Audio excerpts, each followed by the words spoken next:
Hello, you are listening to Off Radar, It's a Movie podcast. I'm James Smith, a professional film and video editor. I'm James Eatock, a freelance writer and illustrator specialising in 1980s cartoons. And I'm Neil Brock, aka Nige, the man with two names, former film journalist and currently working in the games industry. Each week, one of us picks a movie that all three of us either haven't seen in many years or in some cases haven't seen at all. We each watch the chosen movie, return to the microphone and let you all know exactly what we thought of it. I'd never really had any interest in watching it and I was proved absolutely right. I think it's amazing. I really, really love this film. The film's still a pile of steaming dog shit. If you fancy joining in and suggesting a movie for us to watch, why not tweet us at Off Radar Podcast or email us on offradarpod@gmail.com. If you like what you hear, please subscribe, share, and by all means, leave a review. For now, strap in, turn the volume up, and let's go Off Radar. Hello, and welcome back. All right. I always get confused. To Off Radar. I'm Jay Smith, and with me, as always, is James Eatock. Hello. And Neil Brock. Hi, everyone. Who we call Nige. Is that I guess you haven't really got a Fincher kind of thing to do. I could have tried to do a Finchy voice from from The Office. Finchy voice. Oh, Finchy. I can't even remember. It's like normal. Oh, it was right down here. Finchy. You Didn't one of us see him in a pub once? Smith, was it you was telling me that? Someone saw him in a pub. Or maybe it was someone else in the office. Maybe Who you cares? saw him in a pub. Maybe I did. Maybe, yeah. Maybe like Fight Club. I think there's another me that's in pubs. Oh, that's what it is, people, Nige. That's the twist. That's the twist, the Nige twist. Spoiler. Well, we've been waiting for a long time for a Nige twist, and today we're going to get one. We're going to get in fact, we always get a Nige twist. What am I talking about? Twist? Yeah, today we're talking about David Fincher. Yeah, you may have listened to some of these episodes before. We've done a few of these where we talk about actors, directors, writers, and so on. I haven't written down the ones we've done, so we're going to have to guess which ones we've done before. Leo, Jim Carrey, Cameron Diaz, James David, Smith. James Smith, James Edgar Smith. Wright, Johnny Vegas. Steven Johnny Depp. Spielberg, Johnny Depp, very good. Tom Hanks. Thanks. We have not done Tom Hanks. Colin You say that every Hanks. time. I did that by myself. Yeah, Colin really Hanks. good. That's the best one we've done. Colin Hanks. Flipper. Isn't Colin Hanks a writer and brother of Tom Hanks? He's awesome, yeah. He's Colin his Hanks. son. Colin Hanks Oh, is he's his his son. son. He was in That Thing You Do. No, What thing I do? no Colin Hanks. There's a brother, isn't there? I thought Colin Hanks was the brother, and then he's got the. Oh, he's got the this isn't the Tom Hanks. This isn't the time or the place. He's got the useless son, Chet Hayes, who's a rapper, white rapper, who's the fucking best thing ever. Didn't he pass away? No, Chet Hanks is still alive. Really? Yeah, he's done such classics as White Boy's Summer. Wow. I I don't don't know. think you're making this up. No, honestly, Chet Hanks, as in Chet Hayes, as in Chester Hanks. It's Time and it's over with. Bitch, we outside lit like we supposed to get. If she slid in my DM, I'm supposed to. You go on Tom Hanks' Wikipedia page, relatives, Jim Hanks, brother, Larry Hanks, brother, Nancy Hanks, distant cousin, Fred Rogers, sixth cousin, Abraham Lincoln, distant cousin. What? It's just like, what? That I think someone's had a little messing. fiddle. It was like when we were at Cheerful and we used to go into Eatock's Wikipedia and kind of mess about with it every now and Sony again. did that as well. It was just like, oh, okay. James Eatock has got a Wikipedia. if I you had. look him They up. took it down. Oh, really? I feel Yeah. like Tom Hanks was on, like, what's that TV show they do when they trace your legacy back and like Danny Dyer was related to yeah. a king. I think he went on that and he was actually linked to Abraham Lincoln. Really? But yeah. But Colin Hanks is definitely his son. Who do you think they are, or something like that? Yeah, that Go program. on, Smith, don't have a go. I think I'm Nige. Who do you think you are? Anyway, we're not doing Tom Hanks or Colin Hanks or Bob Hanks or whoever else. Hank Marvin. We are doing David Fincher today. First up, I'm just going to read the first little bit off Wikipedia to kind of get us going. David Andrew Leo Fincher, born in 1962, is an American film director, often described as one of the most prominent directors of his generation. His films have collectively grossed over $2 billion worldwide and received numerous accolades, including 3 nominations for Academy Award for Best Director. He's also received 4 Primetime Emmy Awards, 2 Grammys, a BAFTA and a Golden Globe. Interesting there, straight off. 3 nominations for Academy Award for Best Director. I guess we should guess which those films might be. You can't guess if you already know what they are. So. I actually don't. Nominations for Best Director. I mean, I imagine Fight Club must be one. No, I don't think Fight Club is. I was going to say Smith is alive. He's got 2 years left. God. Oh wait, but Smith, think wisely, because Smith is we're representing both lives. Me and Smith have 3 lives together, Okay. so Smith's already killed us. All right, you go for the next one then. Okay, Nige, ready? I'm going for Social Network. Ding! Yes. Dennis is just giving you a big hug. He's got a slight erection, so it's right up against your leg. Oh man, really why did that have to happen? Go on, Smith. Go on, Smith. Oh, wait, but wait, Come on, Smith. All right, I'm going to go 7. Smith, you're going to kill us. Smith sucks at this game. Oh man, I'm going to go for. It's all the later films. I'm thinking. It's going to be something niche. Like There's Benjamin one of 2 Button. films. That's what I'm thinking. That or Zodiac. So which one are you going for? Smith is much. I'm going to go Zodiac. Suck. It was Curious Case of Benjamin Button. Really? You should have gone with your Damn. gut. And the other one was the most recent, Mank from. That's not a film. What is that? Is that all about? That's the Netflix own film, I think. Yeah. Actually, that wasn't the most recent. The Killer was more recent, but it's. Which we should point out we have done on the podcast. So We have? yeah, go back and listen to that. I actually forgot we did that before this record. We haven't done any other Fincher films. Wow, though. We for may some have reason- mentioned one as part of the best 90s or noughties, did we? Oh, definitely. we did Gone Girl as well, didn't we? I thought we did Gone Girl. No, it's come up. I think I we've keep talked about thinking it. we've done it. I but keep thinking we haven't we've done it. it. We haven't did done the it. other one that's got a very similar name. Gone, Baby, Gone. Gone. Yeah. That's exactly it, Smith. Yes. Which is kind of similar, but nowhere near as It's good. got an Affleck in it. It has. That's got an Affleck. You need an Affleck. But let's go back to the beginning. Do we? Fincher started off with, in 1992 was his breakout film, Alien 3, which is quite a big film to grab. I know what Nige is about to say. Well, yeah, I suppose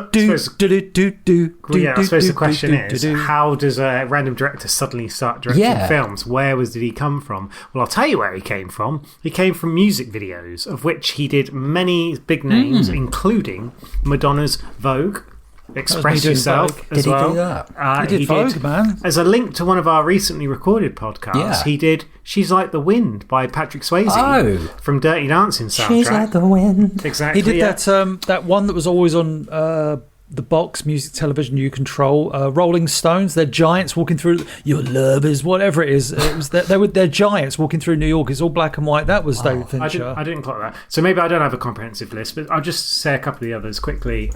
Englishman in New York by Sting. Yeah. George Michael, Freedom, 1990. Yes. And then also did a Michael Jackson song that I'd never heard of called Who Is It?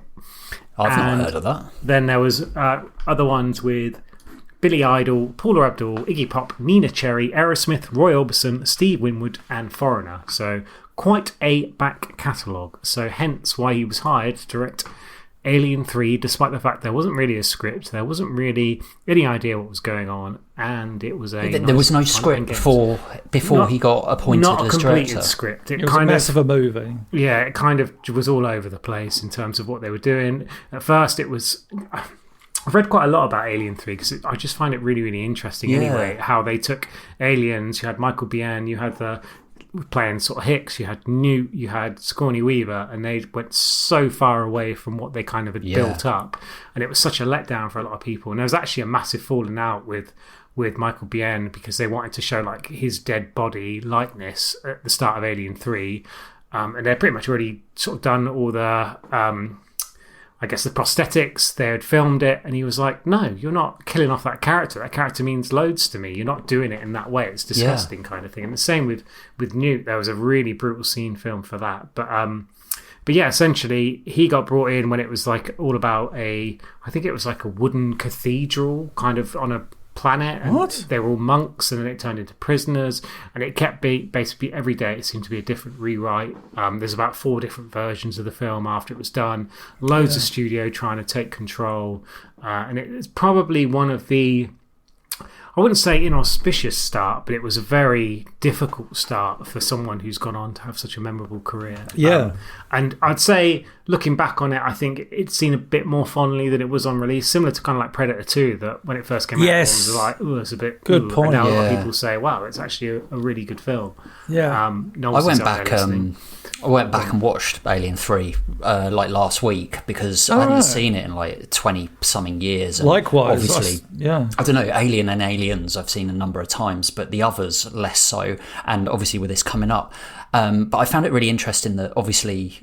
the first two big directors, Ridley Scott and James Cameron, that David Fincher then follows that. And often with sequels, just in general, you have the same director often doing the same one, like Terminator, Terminator 2, Avatar, like all of those sort of films. So the fact that with these three films, they have very different styles and very different directors, it's fascinating. But especially, like you say, someone who has come from a music video background to then take on such a massive franchise, because at that point it was big, but he wasn't. David Fincher as a feature film director was not well known.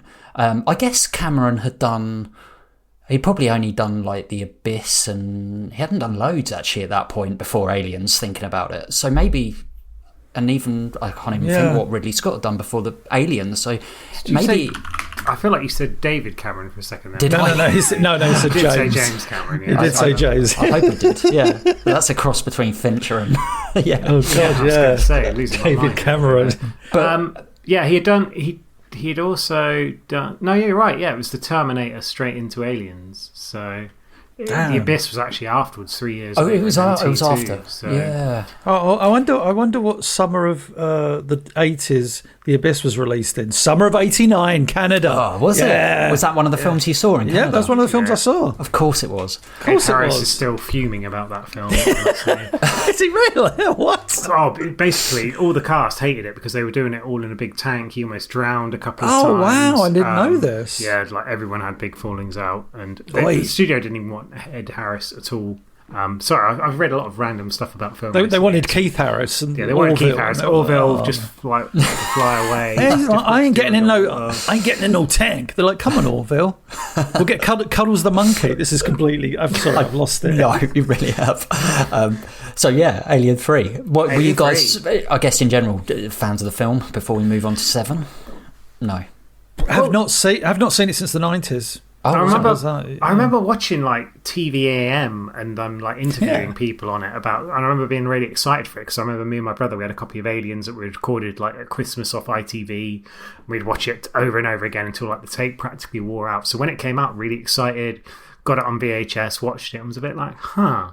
And again, I reckon I've seen like 3 different versions of it, and there's lots of different bits that got cut out. There's loads of bit you kind of forget, like Charles Dance is in it as well. It's just, I think there's some really good, interesting ideas and some well-shot things, but as a cohesive film, it just kind of falls apart a little bit. I haven't seen it in a few years, so I won't give anything away for anyone watching. But even the start of the film, I was quite shocked by, like the use of characters. Like where it's it been so long. It's been so long since exactly. I won't spoil it, but where it ends with Aliens and then where it begins with Alien 3, I was just like, wow, this feels exactly like quite it's shocking. Like a gut punch. I think a lot of people probably went into the cinema and were just like, what the fuck is going on? I've got to hold it here. What about me? God will take care of you now, sister. No! Oh, you boys have got me right up for it. Give it a watch. But I guess what is prevalent in it, which he goes on much more, is some of his style, starts to shine through, with this colour palette and, like the yellows and shadows and oranges and, that probably most in Alien 3, the kind of, the desaturation and all of that. Yeah. Which then, kind of leads us beautifully into 7. Is it what? When did the game come out? Is that after 7 in 95? Yeah, and then the game after. Okay, so yeah, 7. I saw that at the cinema. Like wow. there was no kind of build up to it. Been old enough. No, I don't think. Well, I would have been 17, I guess. Yeah. And my friends and I, we like big into movies, but like. Prior to that, I think we'd seen like The Mask at the cinema and The Crow. So yeah, it was like we a bunch of us. It's like, oh, let's go and let's go and see this Seven movie. It's like, all right.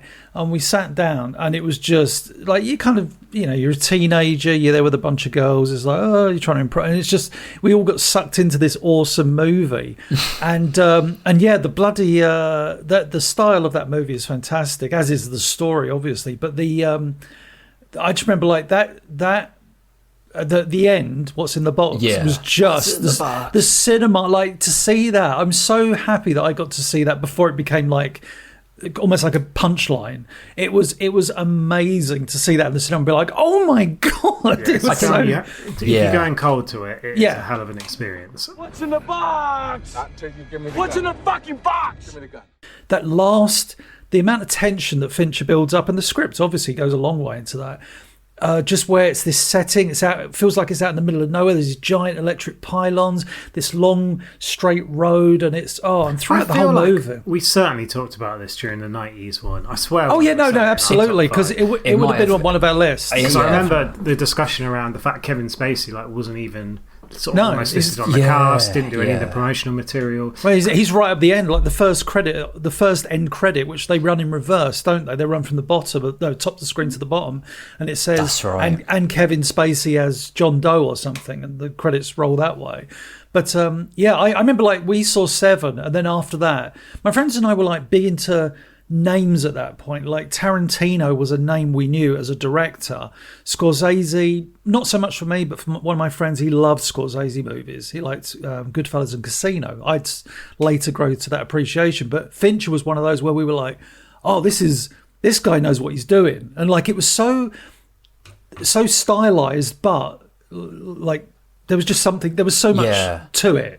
Well, it was kind of grimy and dirty. Yeah. It's so that kind of crime thriller thing that he does a few times during his career. Yeah, but I think what's really interesting is that Fincher is not necessarily known as a writer, whereas a lot of these big name directors often do attach themselves as writers as well. Yeah, of course. But Fincher seems to like pick scripts that you feel like the script is a David Fincher film, so it's like that's a really good point. They lend themselves so well together, like this, like even many of the films that come like a bit later, like Zodiac and stuff like that. You go, oh yeah, that's a Fincher film. Gone Girl, like they have this certain sort of crime realness about them. Well, there's always on quite a few of his more noteworthy movies. I would say there's always like a cloud of uneasiness that hangs over them. I mean, obviously, especially with Seven, like the whole time it's raining anyway. But I just been like, Fight Club.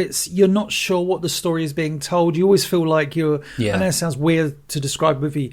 You always feel like with a lot of Fincher's best movies, you're like very much a spectator, and you can't really predict that's what I always loved about his movies. Like, the story's already there, but in terms of visually and everything he's doing, and we talked about already the color saturation. Like let's be honest, his style circa 95 for Seven literally changed.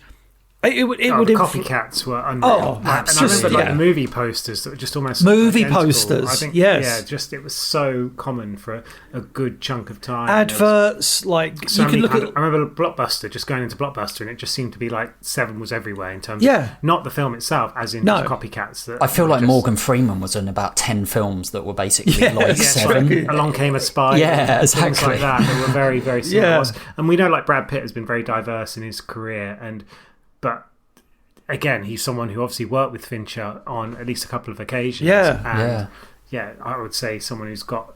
I mean, Pitt seems to have gone almost like from strength to strength. He's just been so good for so long. But I feel like Fincher really helped bring him out as someone who was not only a reliable leading man, but could play really diverse, dark roles which you wouldn't have necessarily linked him to before. When you look at Seven, it's sort of like, Brad Pitt prior to that had been in the odd film here and there, and made a name for himself. I think was it California that he did with like David Duchovny? Yeah, David Duchovny, and obviously he's briefly in Thelma and Louise and stuff like that. God, but Seven was where you could watch that film, and I think I've heard Brad Pitt talk about it and say it was kind of like my first movie where people went, oh, this guy can act. Yeah, I think you're right. It feels like he can really act. And like you say, he then goes on to kind of be used in in other films where he's not just like the heartthrob sort of. That's the thing. He could have fallen into that could have, so easily, like Leo could have, like like with Titanic. And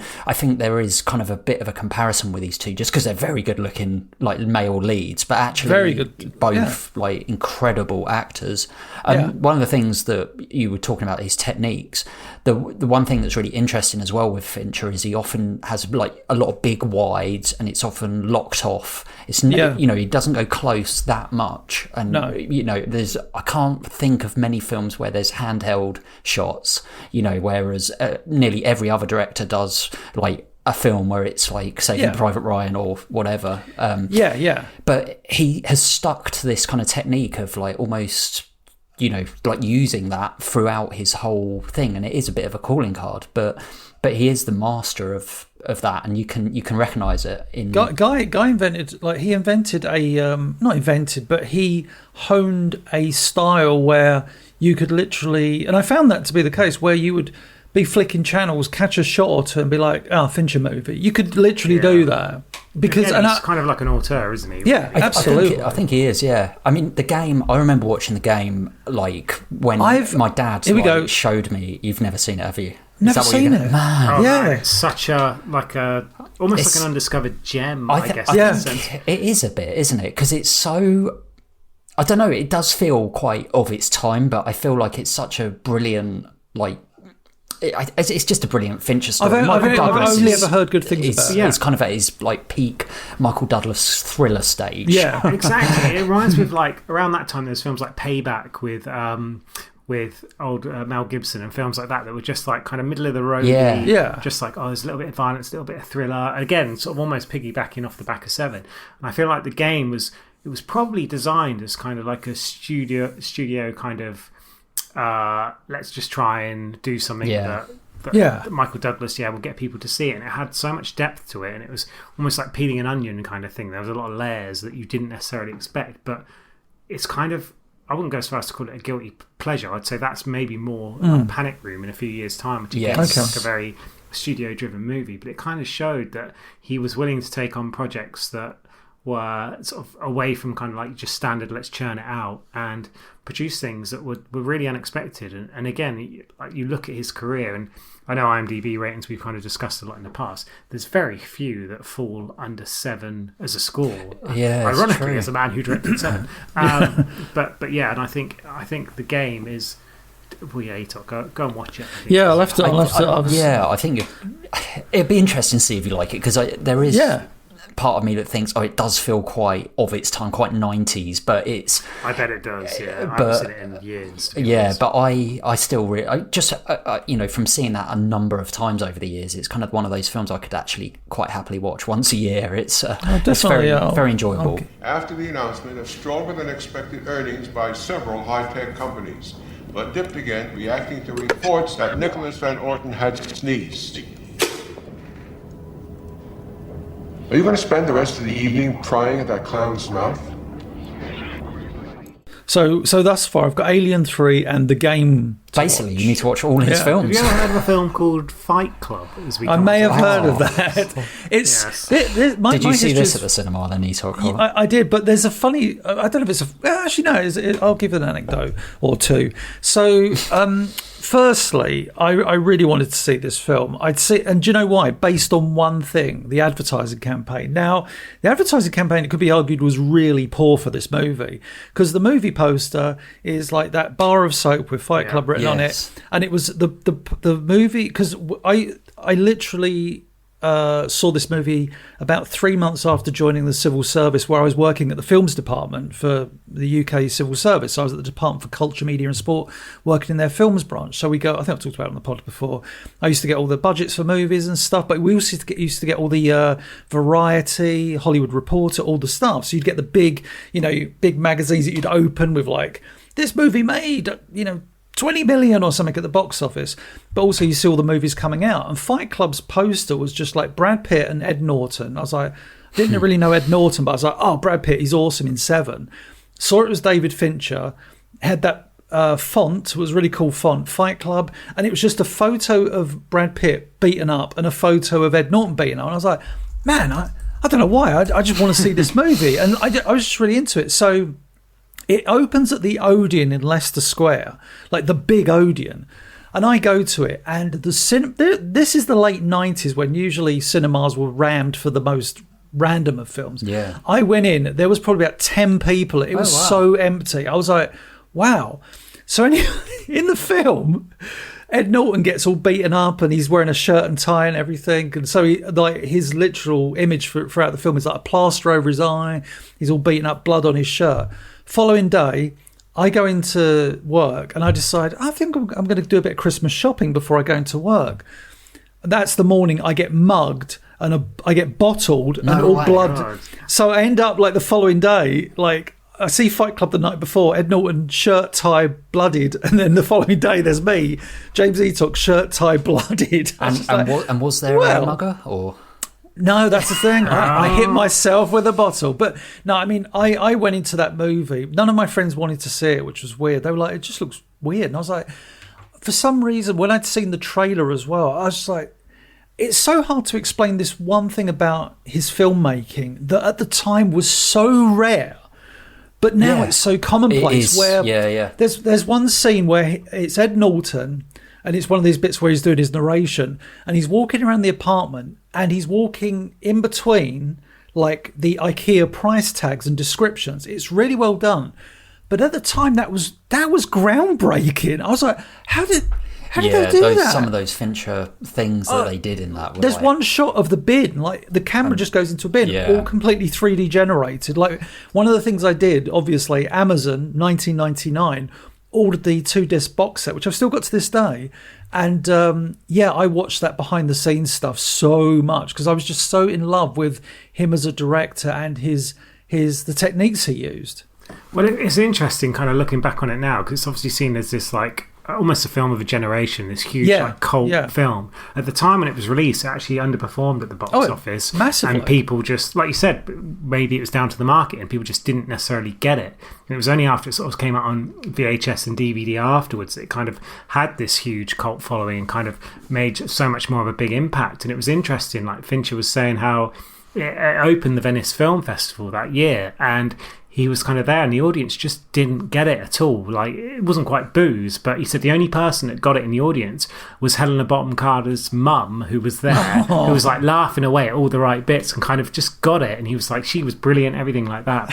But even now, I think there's an audience that kind of looks at this film and it was described as like the anti-date movie, really.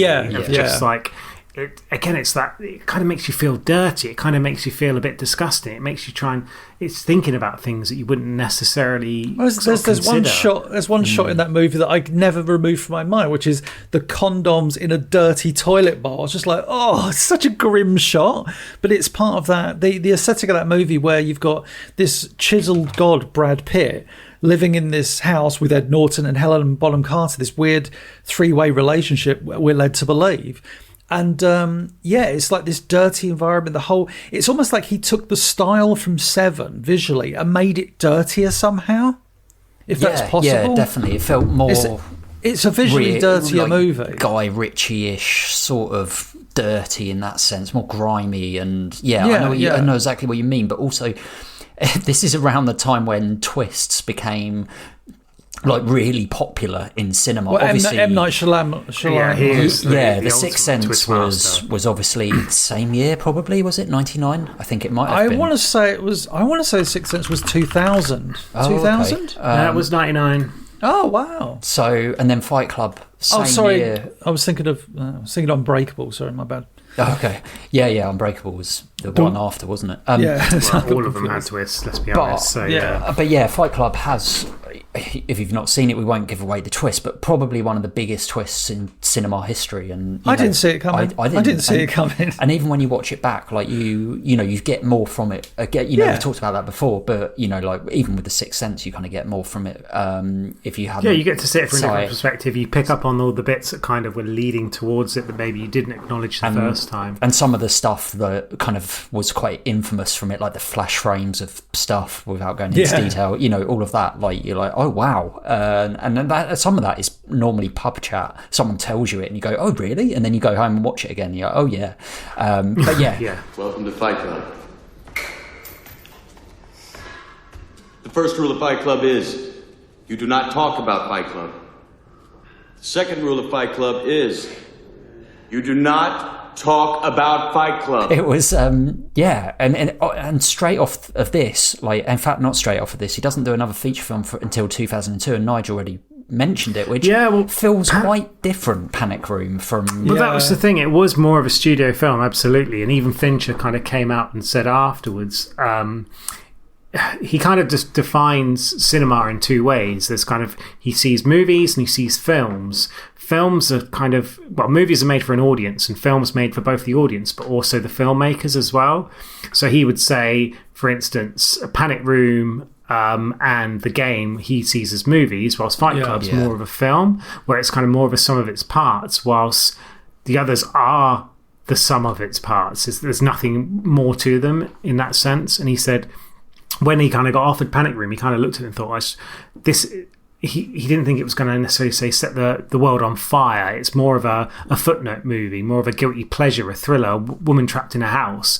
He doesn't really think they're particularly important, but that doesn't change or negate the fact that he can make them more than what they are in the sense of enjoyment. Because I remember I was in France on a holiday with some friends. We went to this like classic, like red, old school style, massive curtains cinema, and we had obviously French subtitles. And you kind of mentioned that scene from Fight Club about sort of when it goes into the bins. In Panic Room, there's a lot of like in between the walls and sort of cycling through. And I just remember Jodie Foster being spot on it as well, and just finding it a really enjoyable film. And again, at the time, I don't even think I clocked it was a Fincher film. You watched it for like 20 minutes and it was like, this seems really familiar. This is a lot like some other films I've seen. It's a bit like Seven. It's a bit like, even though it's a bit more clinical, I would say. Rather than being like yellows and reds, it feels a lot more blues and blacks. It feels like a very cold movie. Yeah, and I would say they kind of replicated that more so in like Zodiac and potentially in Gone Girl later on. You feel that kind of colouring and that style, but it still sort of lives up to that Fincher. I was going to say, directing. With Panic Room, like I was really excited because I was waiting for the next David Fincher film. So it's like, oh my God, he's got a new film. So my friends and I went to the cinema to see Panic Room. And I'll be honest, like I remember watching it. I remember enjoying it. But to this day, if you said, like, name one thing that happens in that movie, I'd say, like, I can't remember. Literally, I mean, like, at that time, in fairness to my friends and I, we were seeing, you know, a film every Sunday. So we saw a lot of movies. So yeah, I'm not sure kind of where. I think I went back and watched double it. What Fight Club did. Yeah.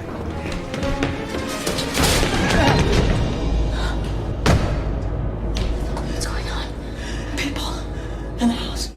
The next film was a really interesting one, which I've actually only watched maybe 3-4 years ago, maybe not even that, maybe 2 or 3 years ago. Only 3 or 4 times. No, it's like, all right, mate, chill out. It's actually the kind of film I would not want to watch again, actually, Zodiac.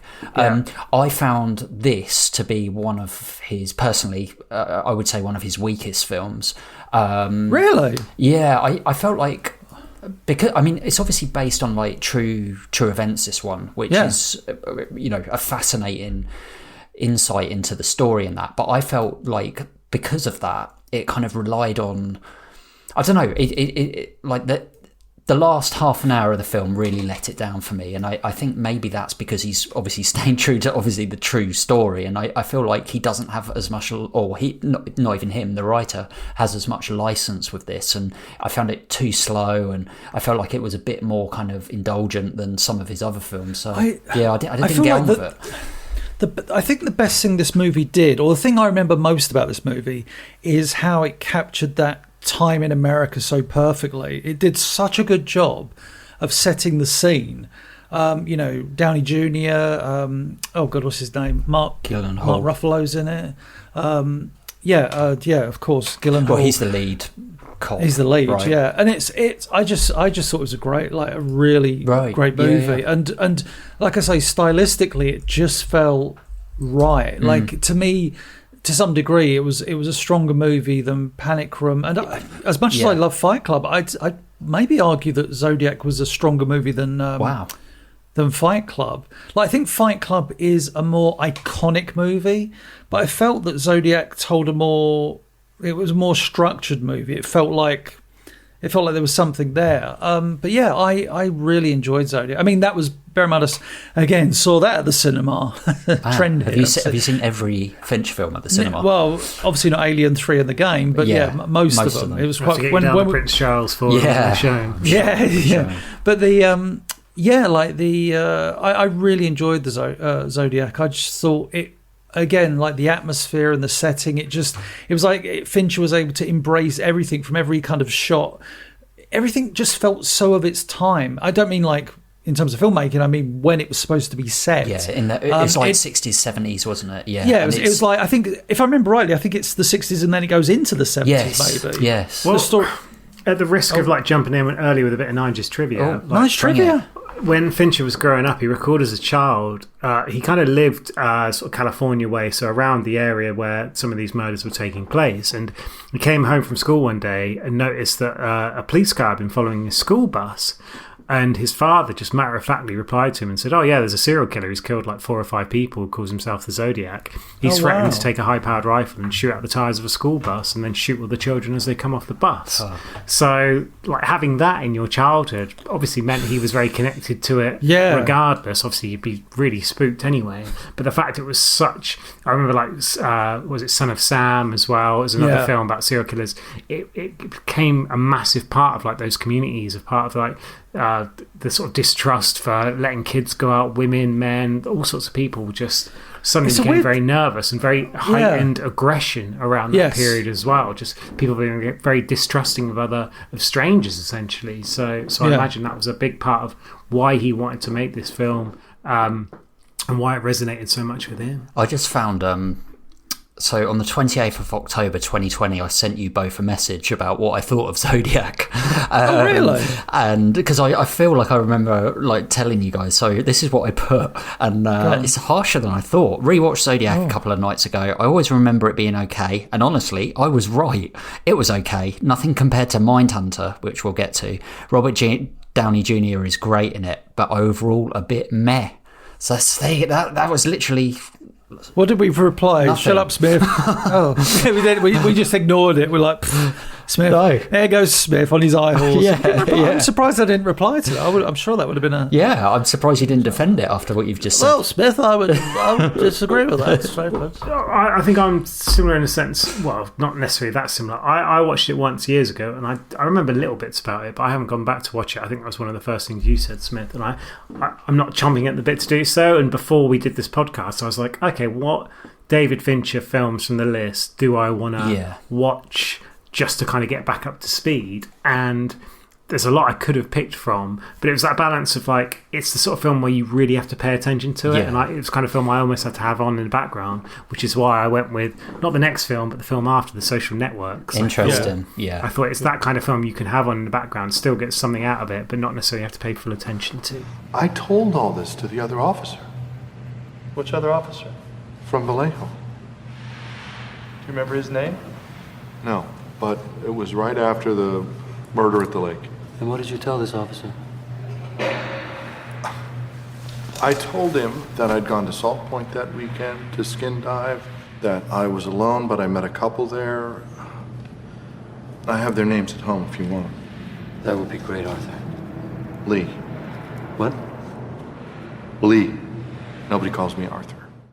But we've jumped over the curious case of Benjamin Button, and it was the first time he did like 2 films in 2 years. So 2007, then 2008. And this is the third time he's working with Brad Pitt as well, right? Which in a very, very different role this time. And it's funny with this film because it's almost become a bit of a... Like there's a joke around this film, you know, the whole kind of like idea of it has become a bit of a joke. I'll be honest, I haven't heard that myself. Just my experience. I saw this at the cinema. Yeah. I vaguely remember bits of it, but like Panic Room, if you said name one scene in that film, I remember some, like there was a running joke about a man getting struck by lightning. That's it. That's all I remember.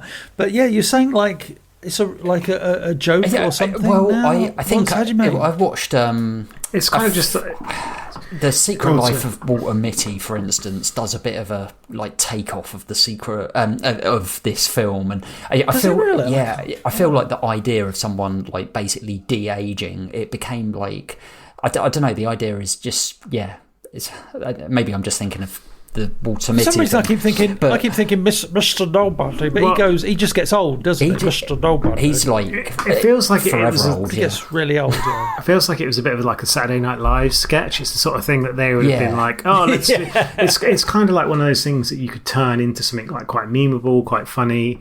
And I think it was just part of that like public consciousness at the time that a lot of people were talking about it, were interested about it. It's similar to like the kind of Kafka type books as well, where it's like Metamorphosis, those kind of things, where it was like, this is something that's quite unusual and people are interested in. And you kind of forget that obviously like Cate Blanchett is in it as well. It's got a lot of star power. It's got a lot of gravitas. It's a period piece. It's got all these things perhaps that Fincher hadn't really done before, and it had a huge amount of impact. We mentioned the fact it got Oscar nominated. It made a huge amount of money. It was a little bit of a departure from some of the films he'd done before. Do you know what the film reminds me of? Like, from what I can recall of it, and even when you just described it then, it feels like a Spielberg movie. Well, that's the thing, actually. Yeah, so I think he's had a lot of different influences as he kind of grew up. He actually grew up like he was a neighbour of George Lucas. He lived like really close to him, and it was someone that.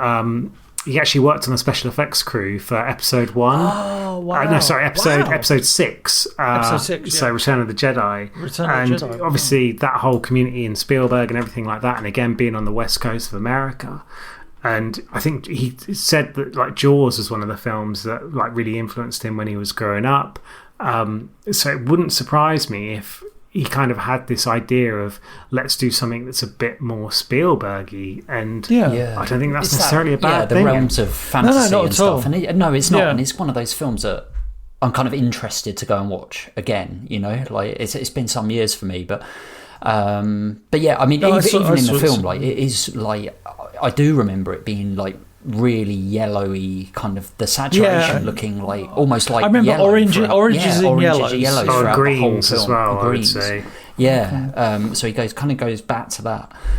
I don't know how it's possible, but you seem to have more hair. What if I told you that I wasn't getting older, but I was getting younger than everybody else?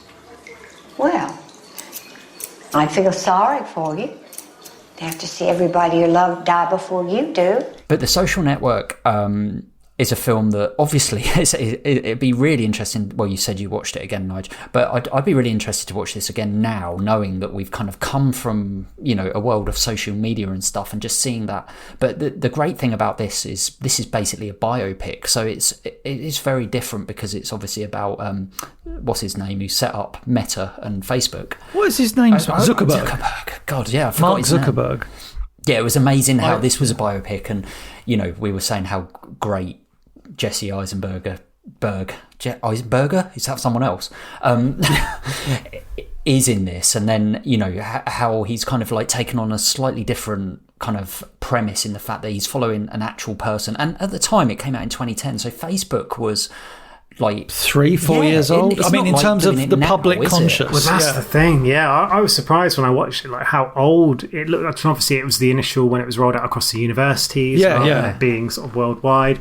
But yeah, I was shocked it was sown soon afterwards. And I think a lot of the stuff about how he kind of screwed over some of the partners didn't actually come out until a bit later as well. And obviously, it was based on kind of a true story. They embellish it a little bit, like there's an element about him, Zuckerberg, doing a lot of it, the influence being that he breaks up with this girl. That was all completely fictional. Yeah. And it's interesting actually seeing how the women are portrayed in Social Network. They're very often kind of seen like objects or silly background things. That's a very good point. And I felt a little bit when I was watching it back. But there's some great performance in it, and it kind of made me remember that Arnie Hammer existed, because obviously he got cancelled and all sorts of stuff. He plays the twins, and Andrew Garfield being really good in it, and Justin Timberlake having his little bit of time in the set. Of course, and it's the Napster guy. Well, exactly, and it was just really interesting how yes, it feels a little bit of its time, but not necessarily in a bad way. And Fincher again kind of brings a lot of colour to it, but there's darkness to it as well. Like some of the parties, some of the bars, the way these college kids, like, the great minds of our future are quite often scumbags, or like making people go through all those classic, like, to get into a fraternity, you've got to do this kind of stuff. I will say Zuckerberg this. being very odd, but also making you feel an element of sympathy for him, but making you also feeling guilty for doing so, because he's a bit of an awful person, like certainly from his representation in this film. No, there's a weird kind of charm to Jesse Eisenberg's performance in the movie, and like obviously David Fincher brings that out with like his directing and stuff. But the weird thing about this movie, I saw this at the cinema. I never get. I've watched this film probably about 2 or 3 times, to be honest. Probably one of those Fincher films I've watched the most. I never get a Fincher visual feel with this movie. It feels more like a traditional. This, as Nige was saying, he makes films and he makes movies. This feels like one of his movies, not one of his films. Like Fight Club is a film, Seven is a film. This feels like a Panic Room. This feels like a movie. So yeah, I never really watched this movie thinking of David Fincher. I'm more caught up in the performances of this movie, which is great. As a director, you don't really want to overpower the audience with visuals. So yeah, I think Fincher, maybe his strength with this movie is he lets the actors and everybody else do the kind of heavy lifting, as it were. Yeah, he doesn't. You're right. He doesn't stamp his style. It's not like here's my style. Which it's he like, often does on others. Which he often does. Yeah. It's not necessarily a bad thing. I have to go study. You don't have to study. Why do you keep saying I don't have to study? Because you go to BU. Want to get some food? I am sorry you are not sufficiently impressed with my education. I'm sorry I don't have a rowboat, so we're even. I think we should just be friends. I don't want friends. No. The girl with the dragon tattoo. Yeah, it's funny how he goes from this to a remake, which seemed very left field for him. And obviously a book. It's, so I guess some of these other films. Double adaptation. Adaptation of a book that, but it was a remake. I think it was Gone Girl an adaptation as well. Yeah, Gone Girl was. Yeah. Gone Girl was, yeah. And I I've imagine not seen Curious Case, Dragon Tattoo. Yeah, Curious Case of Benjamin Button was as well, from the short story. Fight Club was a short story. Oh, yeah, of course. Sorry, short story. Fight Club was a book, Chuck Palahniuk. So I haven't seen I haven't got much to say because I haven't seen the Fincher version of this. I have seen the original film, Girl with Dragon Tattoo. I haven't seen either. I can't remember, Norwegian, something like that. I think it might be Danish. Stieg Larsson is Swedish. Yeah, but the film was Swedish as well. Yeah, I've seen both, and I don't know. It's one of those where you almost feel like, perhaps it was a little bit unnecessary, but it's still a really well put together film. I've got a horrible feeling. Well, not a horrible feeling. I've just got a general feeling that it's actually got a higher rating, Fincher's version, than the actual original. But I certainly preferred the original. But then I'm that kind of annoying person that's like, bloody Internal Affairs is much better than Departed. What you want about? Well, I think the interesting thing with it is because it came out in 2009, the original, and then Fincher's one comes out in 2011. It's so close that I felt like once I've seen one, do I need to see the other one? Because it's literally an Americanization of, they've done it with series a lot over the, with the killing and stuff like that. So it feels like they're just doing it for Hollywood. Which is why I stayed away from it. But like you say, 7.8 on IMDb. Same rating on IMDb. They're both 7.8. So there you go. How bizarre. But Gone Girl we have spoken about before. Like you say, I think it was one of our top films in the 2010s. But I mean, this as a thriller, this felt like such a brilliant thriller, it's a really good movie. Obviously, again, an adaptation as well, but it's all again there is a lot of his style, but at the same time, what you were saying about The Social Network, it does let Ben Affleck and what's her name, Rosamund Pike. Oh, Rosamund Pike. And she's amazing in it. Like she's great. She's really good anyway. Well, she's the star of the movie. She is, yeah. Like Ben Affleck is the bigger name, but Rosamund Pike is the star of the movie. She's come a long way since being in, was it Doom with The Rock? Oh, wow. Oh, my God, was she in Doom? I think so. But do go back and listen in detail to us on our 2010s because, Yeah, we do go into that film a little bit more, but Well, I think, like with Gone Girl, saying like he lets the film do the talking, but it feels like there's elements of the visual style of Seven creeping back into that movie, but not so much that you go like that. People will go. Whereas you look at Seven and go, oh, visually, I don't think you do that with Gone Girl, but there's that so, kind of less so, but it's there. But definitely so, and I think also the thriller kind of theme is back, right? Yeah, it's really exactly that. But it's a very tense thriller of that time as well, because like we were saying, like Panic Room, The Game, and Zodiac and stuff like that. It feels like almost like within those kind of that realm, but yeah, it's an excellent film, I think. Technically missing, soon to be presumed dead, gone, and my lazy, lying, cheating, oblivious husband will go to prison for my murder. Mank, I have not even heard No, see, I hadn't heard of until today, and now I'm really keen to watch it because it's a black and white. It got nominated for an Oscar, black and white film, but it's kind of based around Orson Welles. That's who I was trying to think. Good old Transformers the movie. The Transformers the movie, Orson Welles, and basically about Citizen Kane, the development of that screenplay. But it's about the screenwriter who was involved in that. But that sounds interesting. It's supposed to be very, very good. It was a different approach though, because this was seen it. I haven't, no, but it went straight to Netflix, so it didn't. I mean, it probably got a cinema release, but it's what he's done with The Killer as well, where he's obviously signed a deal with Netflix, and I think it did go like in the mainstream. It didn't. It went under the radar, but obviously with like Oscar stuff, but I feel it's had really mixed reviews. I feel like some people I've spoke to really hate this film. So really, yeah, for Mank, yeah. Well, it's interesting because the screenplay was actually written by his dad, Jack Fincher, who actually died in 2003. Yeah.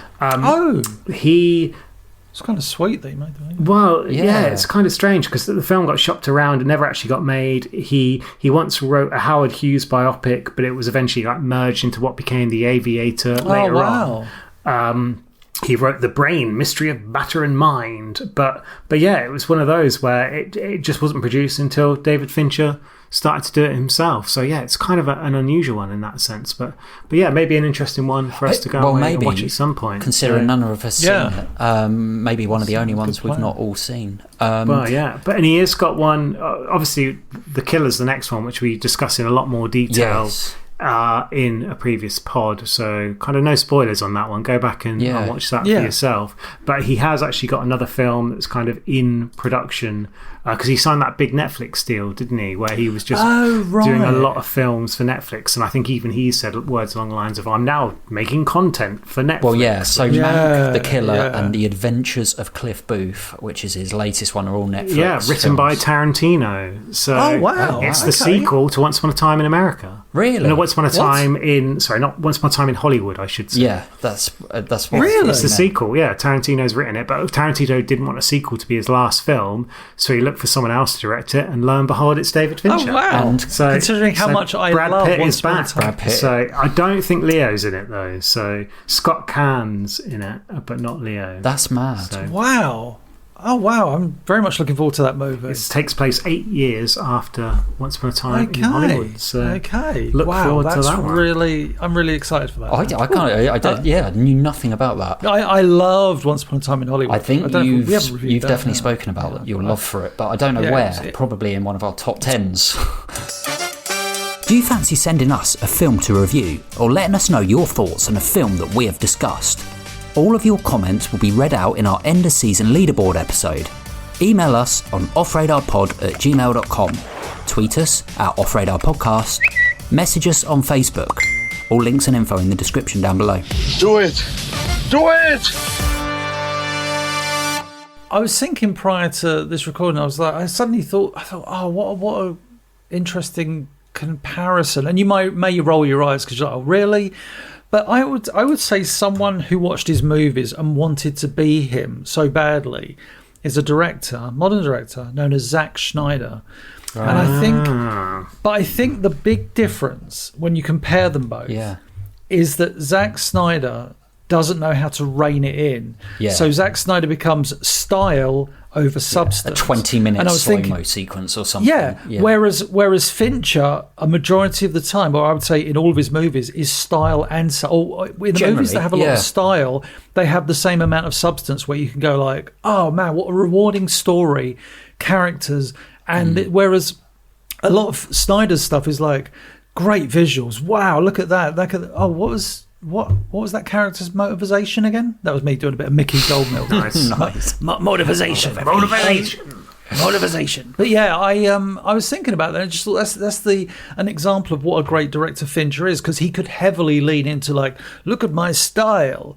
But like Tarantino, he kind of goes, well, I can be stylistic and this, and here's my stamp on everything. But also, there's a lot to unpack and enjoy about my movies. So yeah, that was kind of my takeaway when I was thinking about, Fincher's like a massive influence, and I was thinking, yeah, that's a good kind of summary of Fincher. That's really fair to be fair.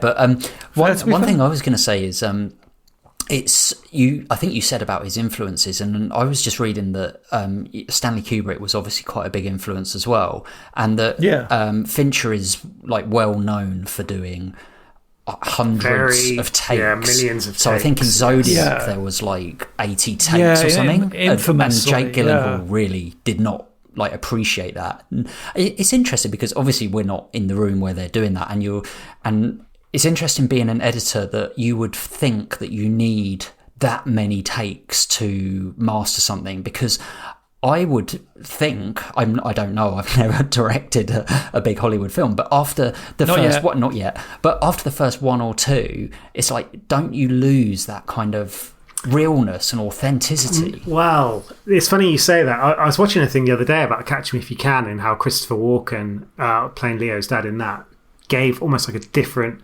example of a performance for each one. There's one where he's like, really kind of speaks very quickly. There's one where he almost bursts into tears kind of thing. And they actually said regarding why David Fincher does that, and you mentioned Jake Gyllenhaal getting really fed up with it, he wants to push them, and I think Kubrick did the same thing, push them beyond that idea of like their carefully constructed performance that they practice in the mirror or in the writer's room or the sort of walkthrough or whatever you want, the read through I should say, and push them past that to the point where they're doing a genuine performance, because they've kind of got over that, like, I'm an actor, right, I'm a performer, I'm a Thunderbirds puppet, into this is the realistic way I would manage this in this situation. But obviously some people, I guess it depends on your actor, right? Yeah, exactly. Like was it Shelley Winters for The Shining? Shelley Duvall. Shelley Duvall nearly broke. Sorry, broke her, it nearly broke her, and it sounds like it nearly broke Jake Gyllenhaal. So yeah, it's interesting how he's kind of taken that on. But yeah, he was a huge fan of Kubrick, so maybe there was an element of that, or maybe it's just the way he's found the best way to make the films. I don't know if he still does that, or if that's only for certain films where he feels it's right, or certain actors. But depends. Yeah, I know Zodiac was the one that I remember reading about. But yeah, interestingly. So yeah, normally we ask, what's... Oh, I think I've got it. What's his best directed film, if that's a phrase in your eyes? Best, like you think is his best work, as in like visually or whatever. Like, and then what's your favourite, your most enjoyable, like you think is the best? I think I can do this. Yeah, do you want to go into it? Lead us I'll off. try to find his films again. I've lost them. Yeah, no, I deleted them all. It's just like right now. They're gone. They're gone. Forever. Gone. So I would say, for me, visually, in terms of his style, it's a toss-up between Fight Club and Seven. But I think Seven is a more structured film. So I think I would go for Seven. Yeah, I think Seven visually. And I also think, out of all of his movies, I think Seven is just an incredible movie. To me, it's one of those that kind of transcends, like I've said before, when a movie transcends movies itself, where it's just like, Seven is such an important film, I think. And as much as I enjoy Fight Club, as much as I really enjoy Zodiac, I don't think those have the same kind of impact. Like Nige said, Fight Club is a very kind of somewhat niche audience, and how it's judged in a certain way these days. But I think Seven is just an amazing movie from start to finish, visually and as a film. Yeah, just love it. Yeah. Nice, you So said. 7 on both counts for me. 7. So 14. That's what I'm saying. 14. 7 and 7, 14. Well, I'm afraid to follow him up, I make it 28 because I agree. Yeah. Like 7 and 7. Like as much as I enjoy a lot of his films, and I've got a soft spot for The Panic Room, haven't seen it how I described, The Fight Club as well, The Game, even Alien 3, and some of his more recent ones. Just I think 7 is just such a good film. And it's not one I've gone back and watched in quite a long time. And it's, again, it kind of falls into that almost Shawshank bucket of films that I only want to watch maybe like once every 10 years because it's the sort of film you really just want to get comfortable for. You just really want to savour and enjoy and perhaps be surprised by certain bits you've forgotten as well.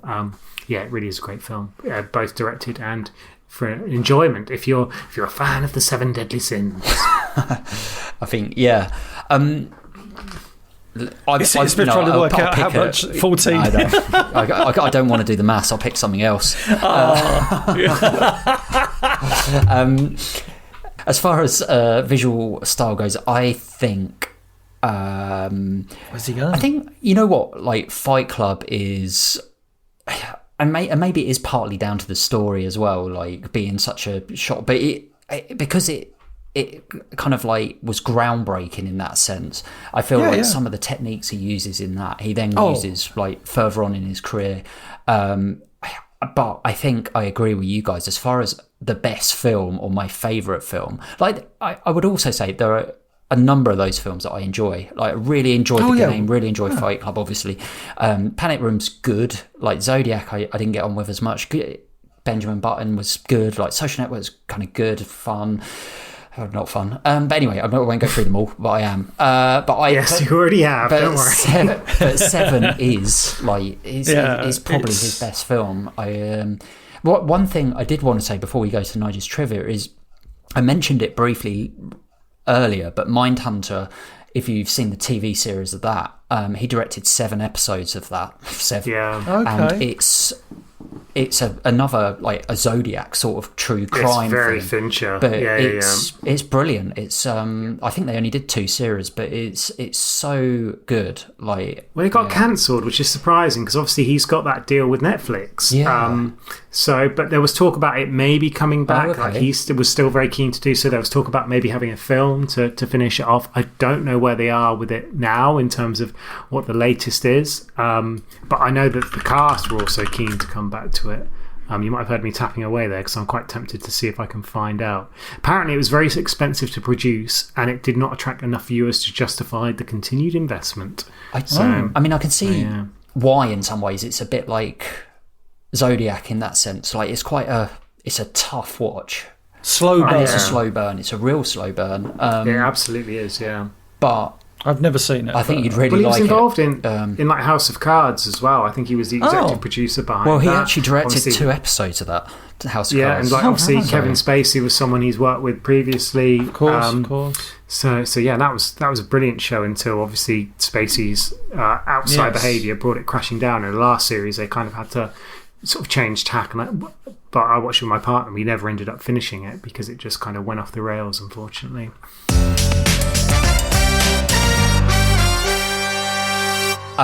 So yeah, Nige, have you got any David Fincher trivs? Wow, always. Although this may end up just being me reading off a lot of like other films, either ones that influenced him or that he could have directed. So I kind of mentioned that he grew up obviously in the 60s, and it was actually on a day when we're recording this, unfortunately I'm going to date it a little bit, it's the day that Robert Redford sadly passed away, and it was actually a Robert Redford film, 1969, Butch Cassidy and the Sundance Kid, that inspired him to actually get into film in the first place. And then there's a few of his films from some point. Butch Cassidy. These films that I'm going to read out here, a lot of them are sort of 60s, 70s and early 80s films that inspired him. So some of them are listed are Chinatown, Taxi Driver, Godfather Part 2, Being There, All That Jazz, The Graduate, The Exorcist, Close Encounters, All the President's Men, another Robert Redford film, and a couple I've not heard of like Z-Lig as well, Paper Moon, which I have, Days of Heaven, and then a few more that might surprise people, The Terminator and Mad Max 2, The Road Warrior. So yeah, there's a bunch of films there. Like loads of classics and then a couple of like, well, not necessarily not classics, but not what you'd associate in that same list. Well, this is the thing, and I mentioned like the Spielberg kind of link earlier, and obviously George Lucas as well, growing up near him, and he did actually say about Jaws, for instance, like he said, I don't know how much movies should entertain. To me, I'm always interested in movies that scar. Which I thought was really interesting. He said, the thing I love about Jaws is the fact I've never gone swimming in the ocean again. And obviously, like, that's the kind of impact those kind of films can have on people. We kind of discussed the idea that obviously he's 3 Oscar nods for Curious Case of Benjamin Button, Social Network, Mank. And he actually came out and said, I don't know anything about Academy consideration. I don't really know what an award movie is. And I think that's kind of refreshing, or maybe a little bit naive, but it's one of those things where I don't think he makes films for that kind of popularity. He makes films, I know we talked about like movies and films and the difference between them, but he kind of just he just makes films that people really appreciate and sort of fit into that niche where people absolutely respect them as well, albeit he hasn't won an Oscar. He hasn't been nominated perhaps for his best films as far as we're concerned. So yeah, I'll be interested to see how his career goes on. He's 63 now, so how many more films can he potentially make? What he lost out to for those films, the 3 films that you just said, like, because obviously there were a lot of great films in these years, I imagine, so... Well, yeah, I mean, it's always difficult because there's certain films, I guess there's certain times where films win just almost for timing. Yes. Like, they deserve one. Yeah, at this Leo point, deserves one. He thing. hasn't had one for 30 years. Let's give it to him for the one he probably shouldn't have had it for, whatever that was. But, yeah, agreed. Yeah, so the films that actually beat his... So it was actually for Best Picture for Curious Case of Benjamin Button. He lost out to Slumdog Millionaire. Wow. So, and that's a very kind of award film. You can see why that would win. And then the film he lost out for what film was it that he got nominated for this year? The Social Network. And I would say that this year was an interesting one because it was like up against films like Inception, The Fighter, Black Swan, True Grit. The winner was actually The King's Speech. So again, The King's Speech is another very like classic Academy. Yeah, it is. Lovely film, yeah. And then the last one, obviously the most recent one, which was for Mank. And again, they've kind of increased how many films go up for these. It was everyone's favourite film, Nomadland. Nomadland that won, which got some interesting reviews from this podcast if you want to go back and listen, especially to Etol's review. But yeah, a few more bits of trivia. In terms of films he didn't do, some of the ones he turned down. I know of 2. Go for it. I was going to say, I heard this is memory. Not Mrs. Doubtfire, is it? Oh, hello. Yeah. And it was Robin Williams. Actually, he was in that film. I made the Robin Williams joke and it wasn't applicable. Subtly, but yeah. So 1997 or before, I remember hearing that he was tapped, because obviously big fan of Fincher at the time, he was tapped to do an Avengers movie. Now, not the Earth's Mightiest Heroes, not superheroes, as in the Avengers. Oh, the one with Bloomin'... oh my goodness, what's her name? Joanna Lumley, that kind of thing. Steed, it was the British TV show. Yeah, which they did with which they Ralph Fiennes and Uma Thurman. Yeah, that's right. Yeah. Well, and it was a disaster. It was a disaster. I never saw that, but he was down at one point to direct that. And one of the biggest ones, and I think this would have been fascinating, although I'm so happy with the director they ended up using, was he was down to direct. He was one of many at the time. Was down to direct Spider-Man. Like the first 2002, 2002. Well, actually, he was also considered to direct The Amazing Spider-Man in 2012 as well. Really, I didn't know that. So wow, I didn't do either. But obviously, Sam Raimi directing those Spider-Man movies was like chef's kiss, perfect. But yeah, go on. In terms of ones he actually turned down, because there's something he was considered for, which is obviously very vague. He turned down 8mm to do Fight Club instead. Oh, so 8mm you can see though as well, right? It's like oh yeah, certainly. Nick, very much up his street. Was considered for Confessions of a Dangerous Mind, which I'm a big fan of, and George Clooney directed, I believe. George Clooney directed Sam Rockwell. Turned down a bit of Spielberg connection. Catch Me If You Can to do Panic Room instead. Wow. Catch Me If You Can feels so fluffy for him. Yeah, it would have been very That's interesting to see what he'd have made of it. Yeah. Yeah, absolutely. Apparently turned down an offer to direct Batman Begins as well in 2005. Nolan, wasn't it? Yeah. Yeah. Mission Impossible 3 was set to direct but dropped out in 2006. So that's the one with Philip Seymour Hoffman. Which is... Philip Seymour Hoffman is great. And who directed... I don't know who actually did direct that. The third one. I have no idea. It wasn't... J.J. Abrams. Oh, it's J.J. Wow. Oh, my God. There you go. And then I think the last one I've got on my list was also set to direct the Black Dahlia in 2006, but dropped out as well, which didn't really have that much of an impact. No, it didn't. And then another bit of a Fincher quote. I do agree you can't just make movies 3 hours long for no apparent reason. For a romantic comedy to be 3 hours long, that's longer than most marriages. So I thought that's quite nice. And, that's cute. And then the last bit is we've got to end on a bit of Seven trivia. So apparently we've talked a little bit about this, and again, fingers in your ears for spoilers, but he had stated that the shock twist ending for the script was never actually intended for him to read and was sent to him by accident because the producers were like, we do not want this ending. Once he had read it, however, he insisted on it, even though they were really pushing for a happier ending. And it was only that the fact that Brad Pitt lent his, I guess, considerable acting weight into it, the studio relented. And it was also Brad Pitt that was very instrumental in getting Kevin Spacey involved. So it could, in the first place, to be cast in the film. So without that kind of Brad Pitt influence that early in his career, it could have ended up being quite a different film. So, oh God, a happy ending for that movie would be so weird. Exactly. So happy ending for us that we got the film that was released by David Fincher. Absolutely. And was a happy ending. This is a happy ending. Nigel always gives us a happy ending. Nicely done, Smith. And we're going to give you a happy ending because that is David Fincher done. What's your favourite David Fincher movie? Get in touch and email us on offradarpod@gmail.com and tweet us at offradarpodcast. We will read out all of your opinions and views in our end of season leaderboard episode. And we'll speak to you next time on Off Radar. Did you know you can now subscribe to Off Radar It's a Movie podcast on YouTube? You can watch exclusive trailers and listen to brand new full episodes. All links and info in the description down below. Somebody stop me!